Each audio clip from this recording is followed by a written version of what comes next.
Hello বন্ধুরা, আপনারা সবাই কেমন আছেন? আশা করছি সবাই ভালো আছেন। তো আমিও ভালো আছি। তো চলুন আজকে একটা নতুন ভিডিও, ইন্টারেস্টিং ভিডিও নিয়ে চলে এসেছি আপনাদের কাছে। আপনাদের যাদের ফোন 2G 3G 4G তাদের কি হয় যে, বা যাদের 5G হয় তাদের এই দেখুন, এই ডান দিকের এই কোণে শো করে যে তার ফোনটি কি মানে 4G না 5G এসব শো করে, ঠিক আছে? তো আজকে যাদের ফোন 2G 3G 4G তাদের জন্য এই ভিডিওটি ইন্টারেস্টিং ভিডিও। আপনারা এই ফোনটিকে এই 4Gটাকে খুব সহজেই এই 3Gও করতে পারবেন, 5Gও করতে পারবেন, 6Gও করতে পারবেন। তো সেটা কীভাবে করতে পারবেন সেই সঠিক নিয়মটি আজকে আপনাদেরকে দেখাবো। সম্পূর্ণ প্রসেসটা দেখাবো এই ভিডিওর মাধ্যমেই। রাজটেক অফিসিয়ালি আপনাদেরকে সহকারী জানাই স্বাগত। তো চলুন ভিডিওটা শুরু করা যাক। তার আগে বলে রাখি বন্ধুরা, যারা ভিডিওটা নতুন দেখছেন তারা অবশ্যই একটা চ্যানেলকে সাবস্ক্রাইব করবেন এবং একটা লাইক দেবেন।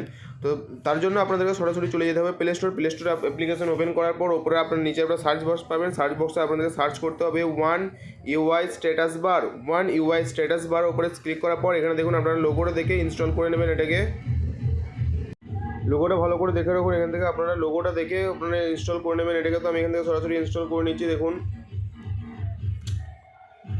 দেখুন তো আমার এখানে ইনস্টল হয়ে গেছে। তো আমি এখান থেকে সরাসরি ওপেন করে নিচ্ছি। ওপেন করার পর এখানে দেখুন ওপরে লেখা আছে, তো সামান্য কিছু অ্যাড চলে আসছে। তো এখানে দেখুন লেখা আছে স্টার্ট সেট আপ বলে একটা অপশন পেয়ে যাবেন আপনারা। এখানে স্টার্ট সেট আপ করবেন। স্টার্ট সেট আপ করার পর এখান থেকে অ্যাগ্রি করে দেবেন, ঠিক আছে? তো এখান থেকে দেখুন যা যা পারমিশন চাইবে গো টু সেটিংস থেকে এখানে আমি পারমিশনগুলো দিয়ে দিলাম, অ্যালাউ করে দিলাম, ঠিক আছে? তো কোনো প্রবলেম হবে না। এরপরে আপনারা এখান থেকে কাজটি করতে পারবেন।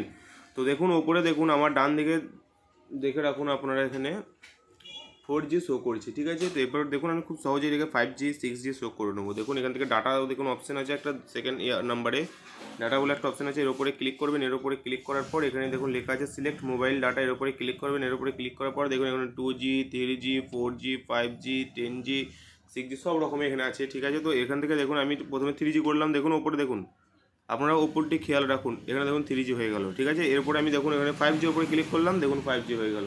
আমি 6Gর ওপরে ক্লিক করলাম, দেখুন 6G হয়ে গেল। তো আশা করছি আপনারা সম্পূর্ণ প্রসেসটি বুঝতে পেরেছেন। যদি ভিডিওটা ভালো লেগে থাকে অবশ্যই একটা সাবস্ক্রাইব করবেন এবং লাইক করবেন এবং চ্যানেলটিকে অবশ্যই সাবস্ক্রাইব করে এবং চ্যানেলের পাশে থাকার চেষ্টা করবেন। দেখা হচ্ছে পরের ভিডিওতে। বাই।